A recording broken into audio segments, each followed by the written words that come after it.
আমাদের সাহায্য করেছেন। বিশেষ করে কৈলাসহর মহকুমার সমস্ত জনগণ এই সম্মেলনকে সফল করার প্রশ্নে নানাভাবে পাশে এসে দাঁড়িয়েছেন।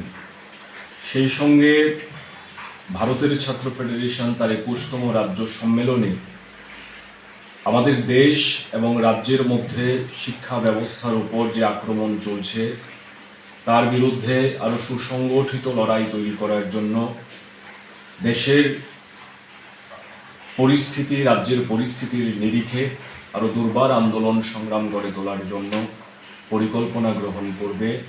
আগামী দিনে ভারতের ছাত্র ফেডারেশনের পতাকাকে আরও বেশি ছাত্রছাত্রীদের কাছে নিয়ে যাওয়ার জন্য ছাত্রদের লড়াই আন্দোলন সংগ্রামের সবথেকে নির্ভরযোগ্য সংগঠন হিসেবে এসএফআইকে গড়ে তোলার প্রশ্নে, তৈরি করার প্রশ্নে ভূমিকা নেওয়ার জন্য এই সম্মেলন একটা গুরুত্বপূর্ণ ভূমিকা পালন করবে এবং এই সম্মেলনের মধ্য দিয়ে আমরা আগামী দিনে আমাদের রাজ্যের ছাত্র আন্দোলনকে আরও দুর্বার করার, আরও সংহত করার সিদ্ধান্ত নেব।